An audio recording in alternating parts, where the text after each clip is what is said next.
Hi there, ladies. I'm Jen with My Sister and Me Ministries. Welcome to this week's Face-to-Face Friday. Mary Ann and I invite you into this series called The Gift of Faith.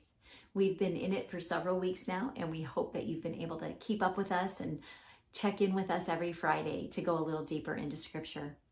As we visit yet another Scripture, words of Jesus that talk about faith in the Bible, today we are going to meet a blind man. His name is Bartimaeus, and he is found in the Gospel of Mark in chapter 10. Now, this week we had the privilege of hearing from one of our guest writers, Debbie Appleton. Over the last year, Debbie has shared many messages with you, and today I love her heart to teach us a little bit about how we can kind of kick aside the things that are burdening us and allow Jesus to take those cares. And then we can move forward in a deeper relationship with him. So would you join me in chapter 10 of the Gospel of Mark, starting in verse 46 for today's scripture reading. Debbie shared, Then they came to Jericho. As Jesus and his disciples, together with a large crowd, were leaving the city, a blind man, Bartimaeus, was sitting by the roadside begging. When he heard that it was Jesus of Nazareth, he began to shout, Jesus, Son of David, have mercy on me. Many rebuked him and told him to be quiet, but he shouted all the more, Son of David, have mercy on me. Jesus stopped and said, Call him. So they called to the blind man, Cheer up, on your feet, he's calling you. Throwing his cloak aside, he jumped to his feet and came to Jesus. What do you want me to do for you? Jesus asked him. The blind man said, Rabbi, I want to see. Go, said Jesus, your faith has healed you. Immediately he received his sight and followed Jesus along the road.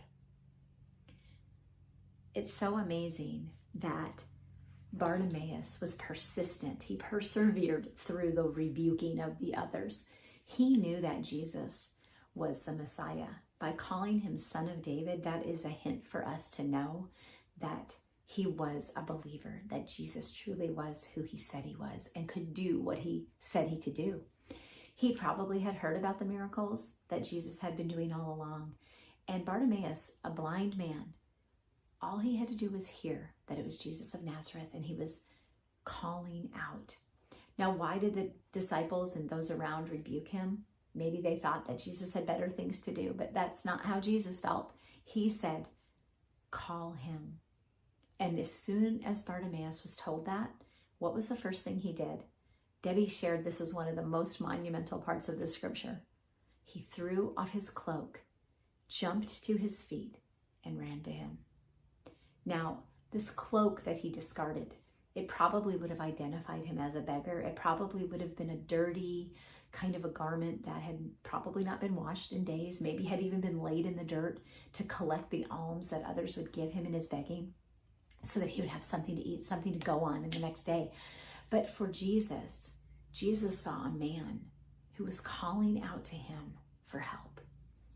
Have you ever had to call out to Jesus for help? Have you ever asked, Jesus, Son of David, have mercy on me? I know I sure have. In fact, I'm in a season of that right now. I'm calling out and I'm asking Jesus to take the cares from myself and take them onto him. And what he leaves me with is peace and gentleness and mercy because he cares for me. And that is exactly what the scripture in 1 Peter shares with us, that we can cast our cares on him because he does care for us so deeply and that he will carry those for us. So as Debbie wrote about this garment that was cast aside, she teaches that to throw off something means to kind of discard it, give it up. And that is exactly what happens when Jesus saves us, right? Because saving us is a miracle in itself. When we come to know him, our eyes are opened, our heart is open, and we follow him. So just like Bartimaeus, we have the same experience. He was physically blind, but there are times in our life where we are spiritually blind. And when we are spiritually blind, that is when we are in the need the most from him. Son of David, have mercy on me. And as we cry out for that, we can expect that some of the things that we're carrying can be discarded, can be thrown off, just like Bartimaeus threw his cloak. What is something that you may need to throw off? What is something that Jesus may be able to rid you of? Ladies, as you are thinking about that, I want to encourage you to persevere, to continue calling out, to continue praying. Don't give up. He truly sees you. He will answer. And we have to just be prepared for what that answer may be. I know that as I'm waiting for his answer, I am trying really hard to pray for his will and not mine. And that is a hard place to sit. But I know that he is faithful. I know that he can do what he says he can do, and I believe that he will.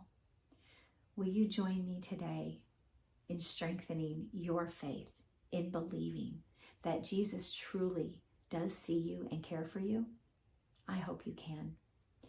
In Hebrews, Debbie shares a scripture, and I will read that to you as well today because it's so encouraging.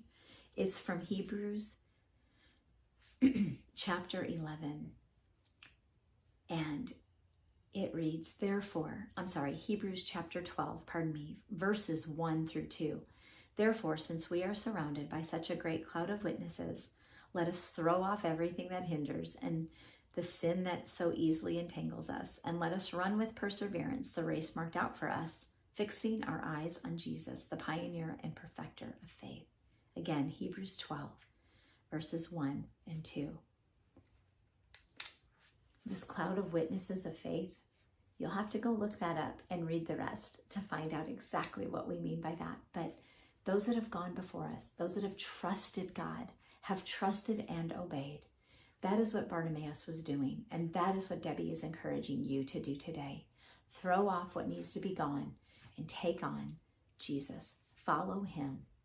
And absolutely, as you're doing that, ladies, hold fast to hope. We encourage you to visit our website, mysisterandme.org, to catch up on this series if you've missed any weeks in between, because we want to be praying for you, that your faith would be strengthened, that your hope would be secure in him who saves. Have a great week, and we'll see you soon. Bye-bye.